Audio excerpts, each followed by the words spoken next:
Hi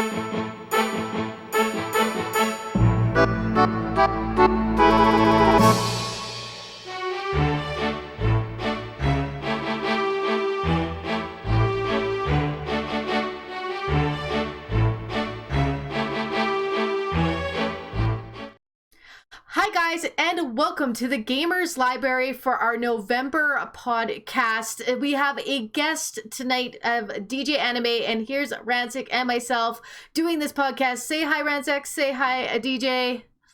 Hey guys, what's up? What up, guys? How's everything?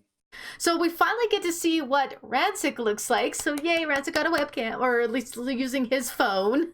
Yes, phone. And we have DJ joining us. If you don't know, she has her own YouTube channel. She's DJanime 2005 over on YouTube. And I think you're 2015 over on Twitch. Is that correct? 2016 on Twitch. 2016 on Twitch. So not too active on Twitch at the moment, but she is very active on her YouTube channel. She does content. She does live streams. So I will leave a link for her down in the description below. Please check out her channel after the podcast is done. And I'm definitely getting a lot of glare on my glasses, so please forgive me for that. This month's discussion is going to be on a JRPG system called the turn-based system. It is sometimes utilized in Western games, but mostly in Japan that you see this type of style used in video games. And throughout the years, it's been getting less and less used to the point where a lot of people thought the turn-based battle system or ATB battle system was kind of going the way of the dinosaurs.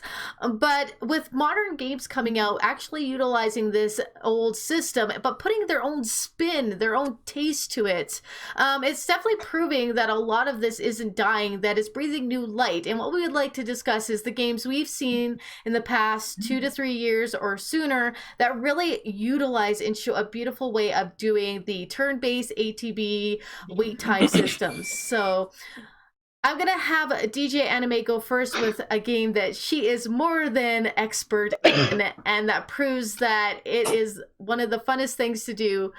Go, DJ. I wouldn't say I'm an expert in it, but, you know, that would be somebody else we know who's an expert in this game. But Persona 5 would be one of those games. So, you know. So describe what Persona 5 is. Oh, well, I mean, it's pretty much a game. If you never played Persona 5, it's pretty much a game that involves a group called the Phantom Thieves, who the protagonist is, is Joker, which is this guy right here with the mask on. He's the protagonist. He's the hero of the group. And then I don't want to give you a whole synopsis because that will take forever. But pretty much you have a group called the Phantom Thieves that go around and steal hearts of all the bad guys. And they go through these really things called palaces, and they have personas, and it's all turn-based, and it's a lot of fun, and very addicting. So, and there's a new game called Persona 5 Royal that comes out in the spring that's also a turn-based for Persona. So most Persona games, as far as I know, are all turn-based games. Oh, nice. Persona seems amazing. Oh, Persona's amazing. Persona 5 is definitely a game. If you've never played it, I would definitely recommend checking it out. Definitely should. Joker seems like a very high popular character now, especially in the Super Smash Brothers community. Like I see a lot of people playing him. Oh yeah, Joker's very popular. He's the man in charge. He's the so-called leader of the Phantom Thieves. So, and then there's other members of the Phantom Thieves. You got Skull and Anne and Makoto, and a whole bunch of them. So yeah, definitely check it out if you've never played Persona 5. I would definitely recommend that. I could talk for hours about that game, but we don't have that time. So yeah. Well, that's all right. So why do you think that game shows and brings more breath of life into the turn-based battle system? I mean, to be me personally, I mean, I grew up playing turn-based games. I mean, that's what I grew up on. So, you know, it's just one of those things. I'm so used to playing a turn-based game, and everybody's like, "Oh, well, check out Persona if you like turn-based games." And I'm like, "Which one?" They're like, "It doesn't matter, just pick one." So, you know, Persona 5 was the game I picked, and you know. Personally, I think P5 drew me more because I did try Persona 4 Golden, and it is your classic older style game with less environmental niceties to it. There's less people in the environment. So P5 is very action based, but still making you play turn based, if that makes sense. Yeah. So I hope you guys didn't hear it. Sorry, that was my daycare calling about needing something for tomorrow for Lizzie. So hopefully that didn't make it onto the podcast. But if you saw me not saying anything, that was what was going on. So there are some new things coming out with P5. And do you think those are going to be a hit, even though we've had Persona 5 in the past here? You talking about Persona Royal, if that's going to be a hit? Yeah. Yeah, Persona 5 Royal will be a hit. I have a feeling it'll be a hit just because all the people that play Persona 5 are going to play Persona 5 Royal. It's just like Persona 4 and Persona 4 Golden. Yeah. So yeah, so it's definitely bringing some more aspects. Well, then you've got Persona 5 Scramble. Yeah. Which comes out, but I'm not for sure. I don't know if that's going to be turn-based or not. It doesn't look like it's turn-based. I mean, I totally could be wrong.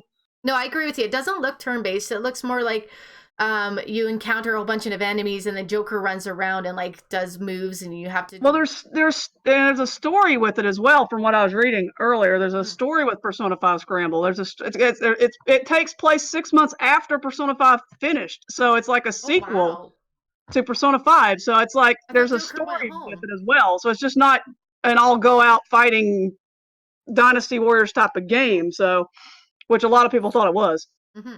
So it's Persona 5 is a similar to what Final Fantasy 7 Remaster is going to be? Like not remaster, the remake. It's going to be like okay.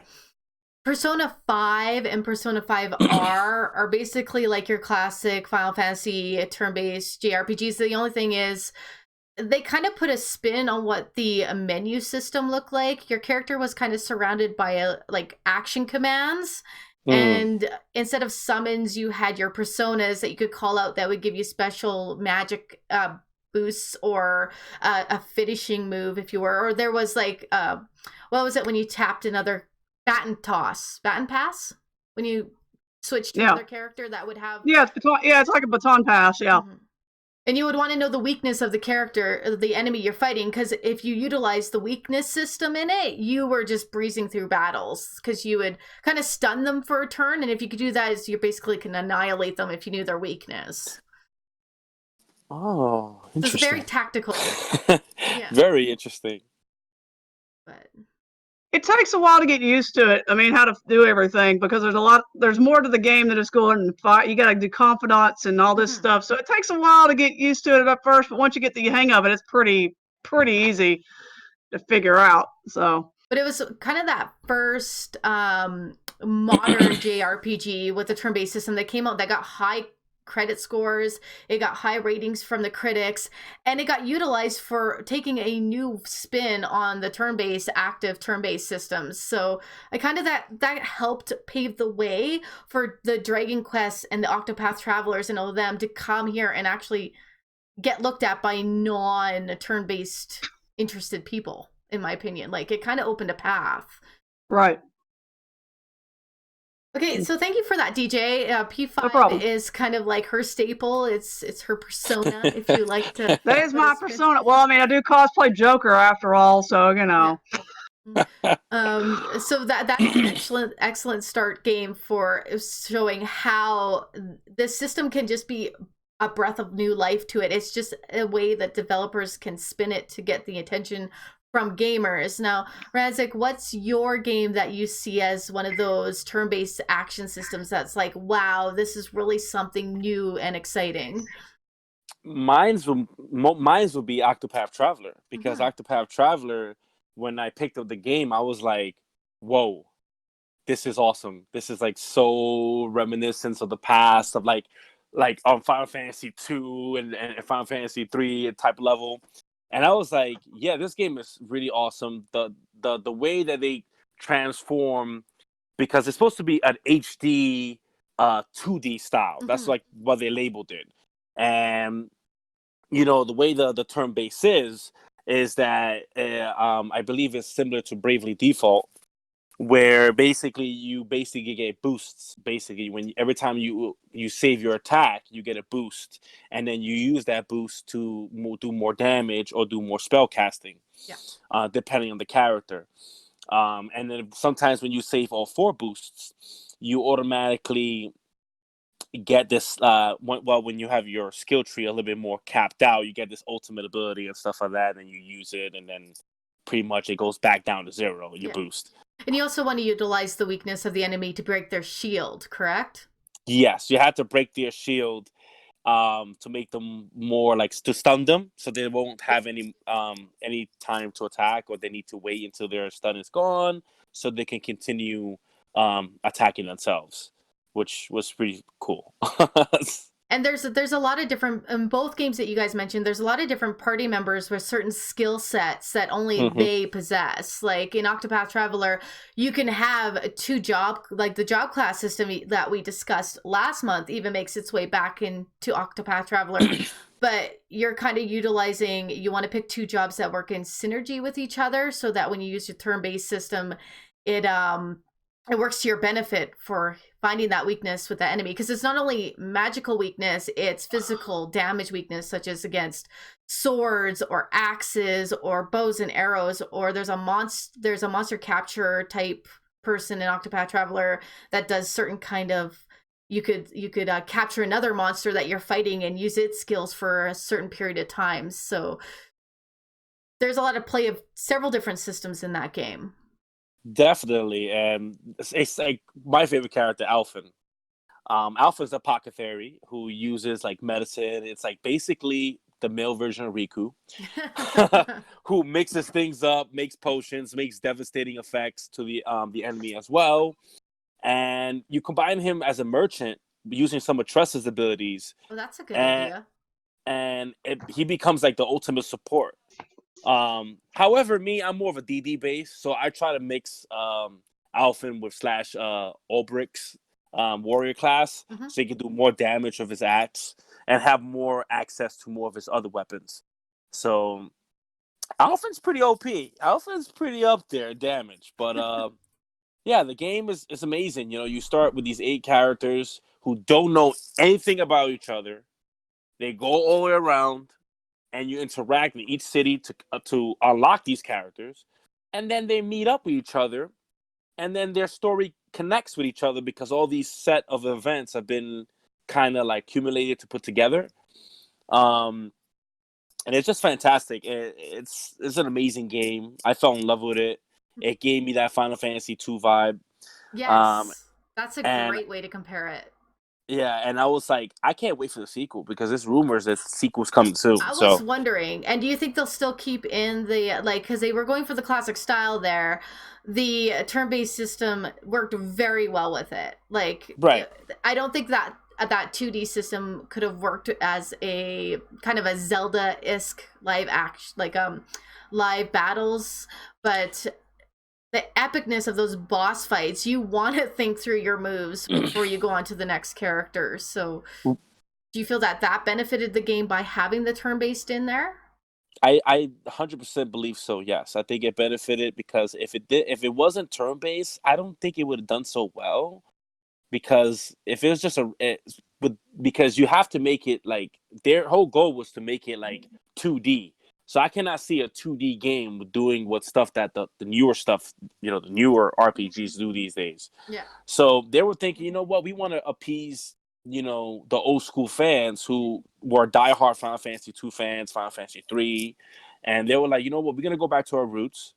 We're going to see how this goes. It's pretty much what they call it project. It was Project Octopath before. Yeah. So it was basically a project. They wanted to see how well it would sell. And it sold out tremendously. It had even very well. Another great game that did good with its scores. Like, I haven't looked up any of the scores. I just remember hearing a lot about it because I wasn't even gonna get it, but the praise around it was like, I gotta try this game. Yeah, they had a shortage of physical copies. Japan was so pissed. It's like, That's give me a physical copy. I was yeah. like, I like that it's on the Switch because it kind of utilizes that old Nintendo feel for today's gaming audience, and it just works with the Switch and the turn-based and the 2D. I'm thinking that's why the Dragon Quest version, the definitive version that's coming out for this, or has come out for the Switch, a lot of people are getting it for the 2D aspect that's coming with the game. Oh, And the extra Interesting. content. There's And the extra extra content, but I personally want to get it so I can play the 2D. Yeah, it's a good game. I heard on Dragon Quest. Yeah, I gotta finish it. It's great. It's just I'm at a point where it's slowed down for me, and I gotta get it to ramp back up, or I'm gonna lose myself to not want to do it. Right. Besides that, DJ, do you have any questions for Ransic in regards to Octopath? Never played it because I don't have a Switch. It's Oh, actually you're missing available on out. PC too. I don't have a Switch yet. I mean, I just got a PS4 Pro like not too long ago. So Christmas, Oh. DJ. I'm sure the Switch lights will be going on a good Christmas sale. You can get a nice blue one, a nice yellow, or what's the At other least you- color? Cream, or Yeah. At least Something. you got a PS4 Pro. I only have a PS4 Slim. I got a PS4 Pro because I needed one because my old PS4 was having problems. her other So one was dying on her. It was dying that slow, like I spit the disc out when you start playing. it kept death. spitting the disc out when I'm trying to play something. I'm like, stop doing that. Her PS4 Oh, was okay. against turn-based action games back then. Yeah, but she it didn't got like Pro. Persona Pro 5. likes turn-based. Oh wow. Interesting. No, I got a PS4 Pro because I had them on sale during the I don't know what it was. They had them on sale for something. I forgot. Well, maybe it was for the E3 thing. I guess I I might think have I been got it through E3. the E3. Yeah, they had them on sale, so I bought one. They had bought one off of Amazon. Interesting. So bet. I guess I'll go on to mine. We might actually have time to discuss other games if you guys are interested. We are running a little ahead of schedule, but I did mention Dragon Quest, but that's not the game I really want to talk about. It's one that got a little to no limelight when it first came out, but is really hitting big now that it hit to the Switch. Available originally on the PS4 and I believe and Xbox too, but is the Digimon Story Cyber Sleuth series.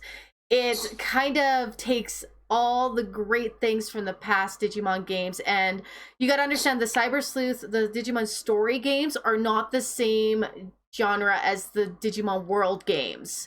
They may take certain aspects, but they're actually a different digital version of the digital world than what you see in the Digimon World games. So there's almost like a parallel copy of different digital worlds all over the place. And there's actually different dimensions of the real world as well, both in the anime and in the gaming series. And we'll see that again in Digimon Survive that comes out in the new year, which is not turn-based, which is interesting. It's more like Fire Emblem square-based fighting, where you move your different person throughout a different square on the map and you choose to attack, or a little bit of turn-based meets live action, but that's Survive. Sorry, got off topic, but just want to show you that the Digimon Story series is more of a fast-paced, turn-based Digimon game. It's really intuitive. You've got to kind of figure out what Digimon you want in your party that utilize the right kind of stats and boosts and moves for the enemies you're fighting. And even though it's turn-based, it's very quick because you get to see your moves on the side of whose turn is next. Kind of like a Final Fantasy X, where they wanted to kind of show more of a fast-paced turn-based system, but you're actually still utilizing a slower fighting mechanic. It kind of gives that vibe that you're working faster than you actually are. And I think that's a new spin on the turn-based battle system that we've seen in a couple of games, but really utilized in the Digimon Story Cyber Sleuth series. So you not only get your favorite Digimon, you also get a kick-ass turn-based system to use as your Digivice to tell your Digimon what you want to do, because literally you're giving them commands through your Digivice, which is pretty awesome. It's his goggles in Cyber Sleuth, and then it's the guys like kind of, they're not goggles, they're like a sunglass in Hacker's Memory. So now, are you playing as one of the original characters from the anime, or are you playing with no tie different? to the original anime. None of Oh, the games have a tie to the original anime besides the Digimon that you get to encounter. Like Agumon and Gobblemon are always kind of like those support characters that come in and are kind of like the face, the mascots of Digimon, right? Because everybody knows them from the original series. Matt and Ty's partner Digimon. and they make Omnimon in Cyber Sleuth, and they're What you actually doing? Nokia's partner Digimon. The one thing that's great about Cyber Sleuth as well is you don't get one Digimon partner, you don't get two Digimon partners, you get 3 on the battlefield at a time. So you actually have a full party. So Interesting. you get to pick 3, and then you get a guest partner, which is usually an NPC character who joins you on some main story quest, not side story, but mostly main story. And you could have 4 farms, each have 10 Digimon, and then you could have up to 200 on retainer, but they don't get experience points unless they're on the farm. So it's kind of utilizing a little bit of Digimon World 1, where you have to raise, train, and level up that way, but you don't have to worry about taking them out for a poop, because, you know, that was fun. There's a bit of dungeon crawling like you saw in Digimon World 2, but not as much. There's movement and more open worldness that you saw in Digimon World 3 in Cyber Sleuth. They revamped, instead of the kind of the turn-based, but it was more one-on-one, one person gets destroyed, the other one comes out in Digimon World 3. Digimon Story Cyber Sleuth, you have your full party out. You're behind your Digimon, so you don't fight. Your Digimon fight for you, and you issue commands in a turn-based like system through your Digivice to tell them if you want them to just attack. Do you want them to use a specialty move? Do you want them to use an item? Or do you want them to switch out with any of the other Digimon that you have space for on your Digivice? Because your space on your Digivice is determined by how much of the main story you've gone through, because you don't get much space to begin with, and then it grows as you go throughout the story. So there's a lot of mix match and mechanical thinking and strategic thinking, along with the turn-based system that you get to utilize in the game. Interesting. How is Ichigo doing over there? He looks perturbed. No, he's actually very nice and comfortable at the moment. What's Ichigo's Aww. favorite turn-based battle system? Ichigo, do you have a favorite turn-based game? Kitty No. Paw. He's like Kitty He's named Paw. after the anime character from Bleach. You know, I'd like to see a turn-based battle system game for Bleach come out. Not just a fighter, but an actual story, maybe of the first saga of the Soul Society arc, not just so much the Soul. Bleach. The Soul Society arc would be right in the back. awesome. Go save Rukia. As long as my favorite captain's in it. Which one's Hitsugaya Toshiro. Of course, Toshiro, man. Turquoise eyes. Man. Ichigo. Ichigo, you ready to go? Okay. Oh, okay. Thank you. He gave you a lick. I've been gone all weekend. He's wanting more attention. He wants attention.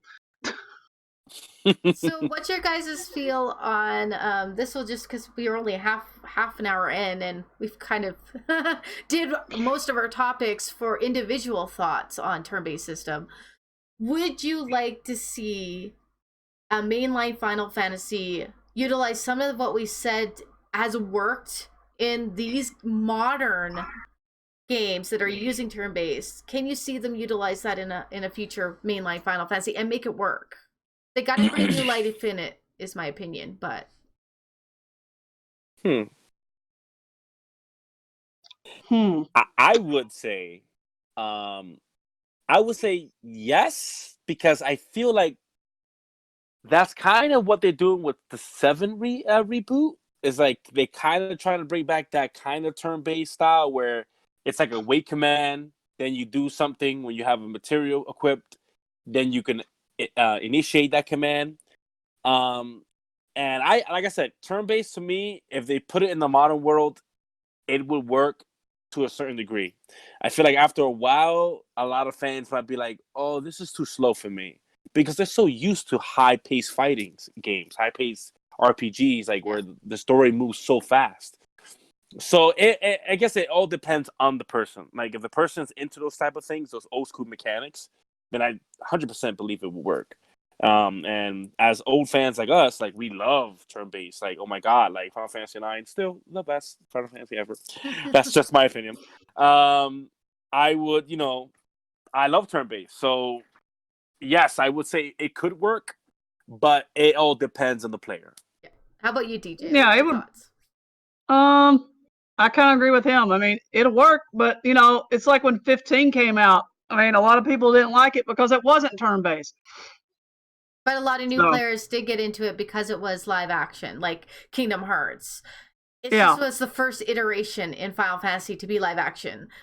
Me personally, I love 15. I mean, it's, I was like, this game looks totally different. It's a totally different type of game, and I actually enjoyed every minute of it. So, I actually didn't ever use the wait time battle in 15. I never used the wait time. I saw people that did use it, but I'm just kind of like, why? I mean, there's really, You just hit down like the warp strike as long as you have the Ragnarok on, and you're done.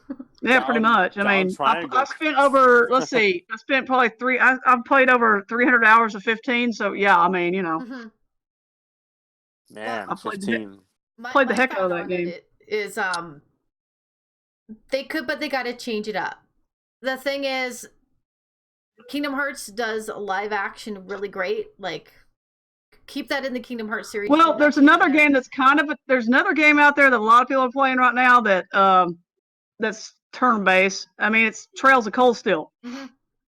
That's a game that I've seen a lot of people. Well, it's brand. Okay, it's a remake of it. It's a remaster of an original. No, game, the Trails of Cold Steel has been out for. There's Trails of Cold Steel 1, there's 2, and now there's 3. 3 just came out. Third one. Oh, okay. This is the third one. Yeah. There's a series to them. I don't know. I've never played one of their games. I've seen people play them. They look pretty. They look pretty fun to play. I want to check one out. But they're turn-based, so Do you know what type of turn-based is it? Is it a slower turn-based? Is it kind of got a little bit more importance? I mean, when you're in the battle, you switch out between. You take your turns. It's like I've never played one, so I can't say. You'd have to ask DP because that's what he plays. Yeah. He could tell you more about it than I can. He wants me to try to play one, and I am going to try.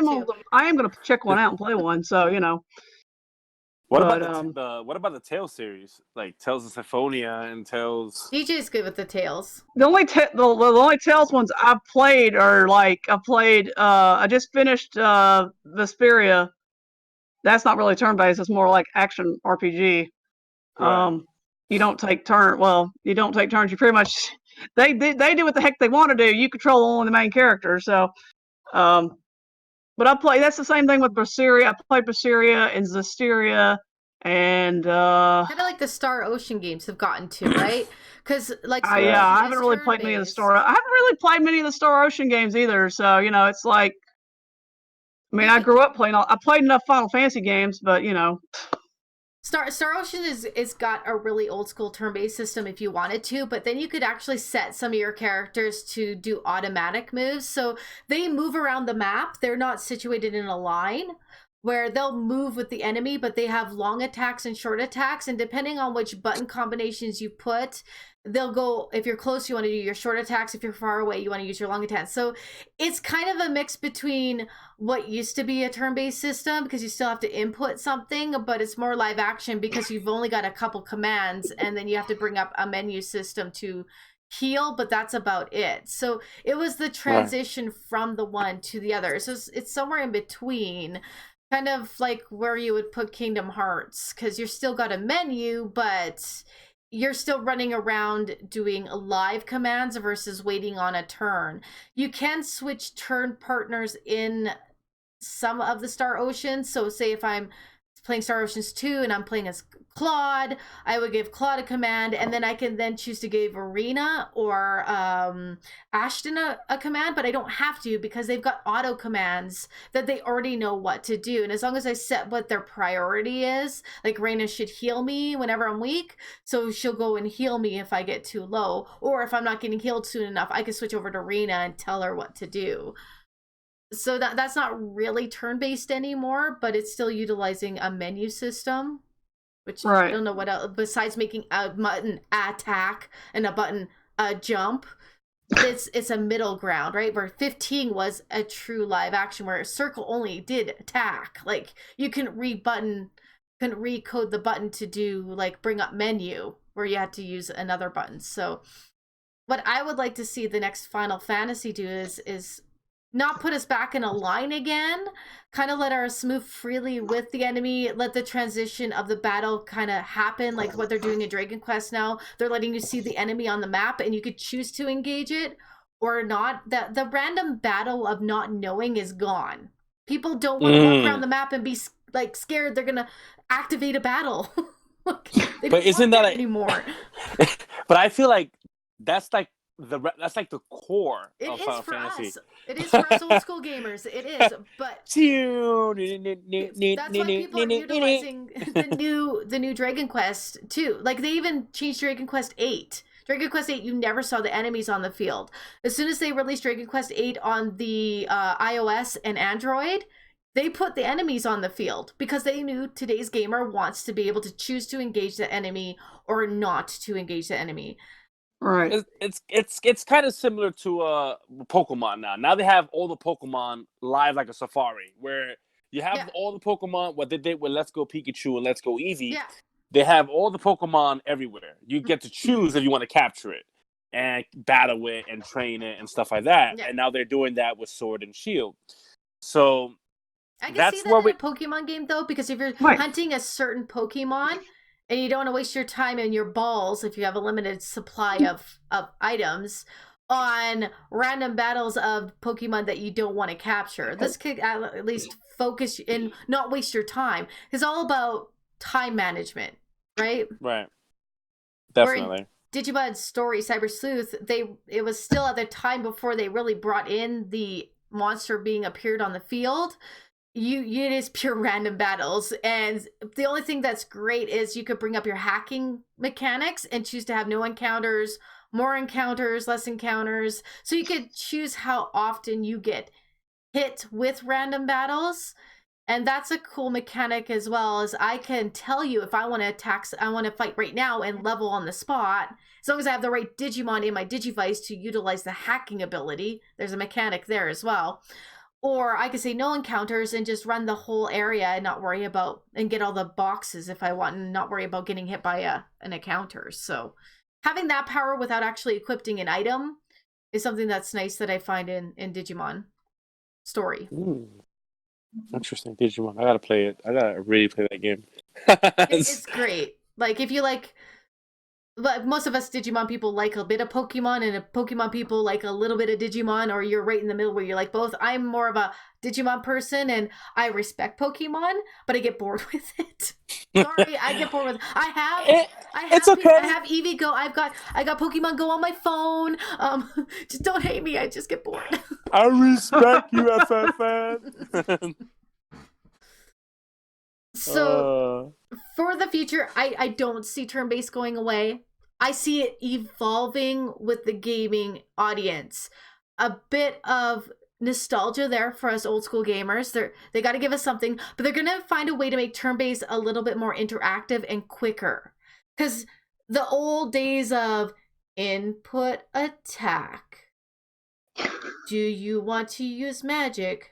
Which magic do you want to use? Like, the Kingdom Hearts series really started saying, hey, where can we take the turn-based system and make it faster? Okay, let's have command menus where you press one thing and hold down a button. Now I'm casting fire. I don't have to go through a whole different menu layers to cast fire. But now, how can we make that faster? Do we, in Final Fantasy VII Remake, they're gonna have it so that maybe, I don't know, like maybe your weapon, if you equip fire to it, if you choose a button when you attack, a fire spell comes. I don't know that, but if there's a way that they could utilize a faster, quicker response time to a turn-based mechanic, then it will seem like you're paying live action, but really you're still inputting commands if you need to. I could definitely see that. Yeah, and that's a very, very thoughtful thought. I think you are absolutely right. I feel like it could still be there, and if they evolve turn-based, then I could see a lot of games turning into that, and maybe we'll see some remakes that really will be awesome to see come back, like Chrono Trigger, for example. Because I could definitely see Chrono Trigger have an updated like turn-based style. Everything needs the spiral treatment. Square, stop being lazy. Whatever you did with 8, thank you for letting it come out. But seriously, take the extra 3 months, put it through the spiral engine. I don't care what you do. Do better next time. Yeah, and we're not talking about the dragon. The remaster of Final Fantasy VIII, I'm kind of like going, okay. When you can see the paper layers of the first paper screen go over to the next one of the background, pre-rendered backgrounds, Yeah. Square, you got a problem. Well, what Square needs to do, for the next Final Fantasy, Square needs to actually finish it before they release it. Right. Final Fantasy 16 needs the time to develop story, go through UAT testing. Otherwise, they're going to have another.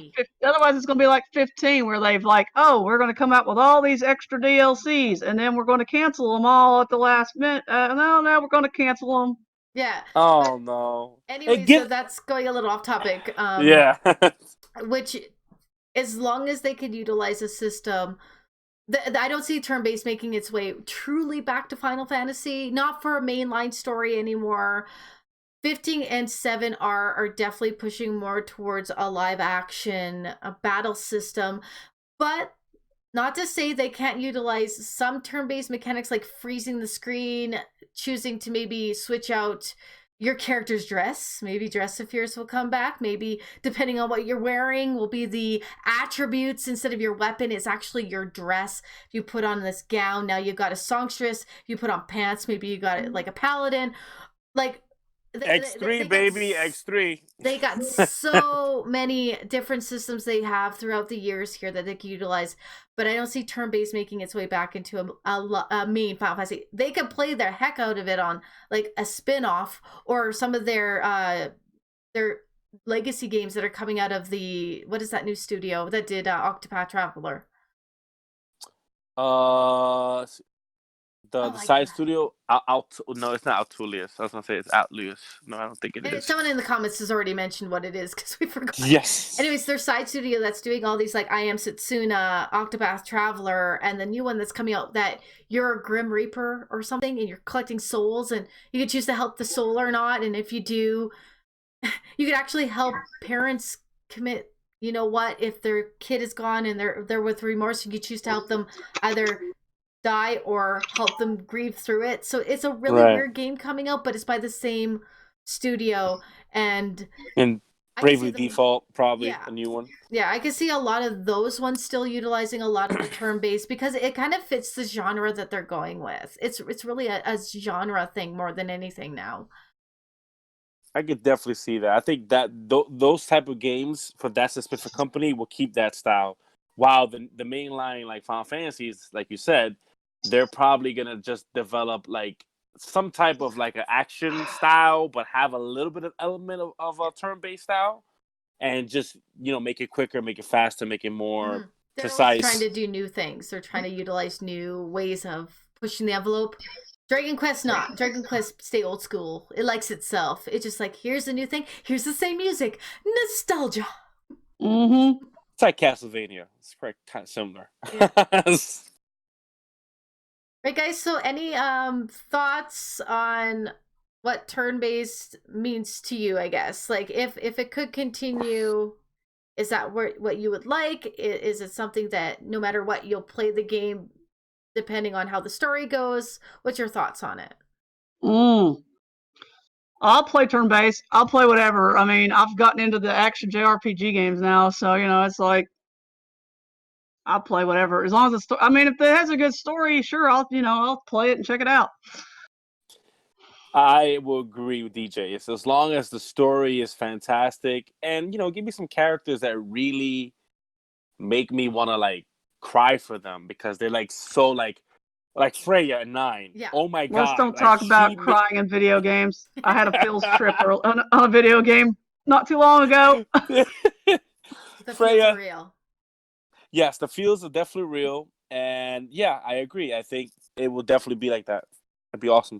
If you guys want to play a game that's got the feels and it'll make you cry, check out Tokyo Sonata EX Plus. Great like it's not turn-based though. It's got a little more live action. It's not really turn-based, but you have like you have 3 characters, and when you go through the eclipse, as they call it, and you can switch them in and out. So it's But yeah, if you want a feels trip, play that game. DJ just finished it, so it's pretty raw with her. Oh, it's still fresh in my mind right now, man. Let me tell you, that game was like, It made me cry. It's very emotional. It is. Yeah, I was watching some of it with you and Kira.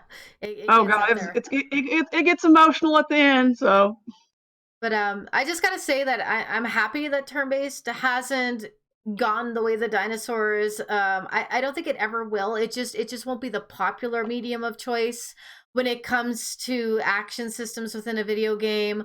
But if the right game can do it, and even a mainline game like Atlas had with P5 or Dragon Quest or Digimon, if they could have the strong story, the strong character building, the strong world building, and make the turn-based system fun for the user. If it's boring, the story can hold it for so long, but when you're doing the same thing over and over again in the battle system, it could get a bit tedious. So as long as they don't hit that tediousness with the turn-based, I don't think it will ever die. I just want more games to come out like P5 and Dragon Quest that can actually say, hey, look, you can still enjoy this turn-based system and have fun.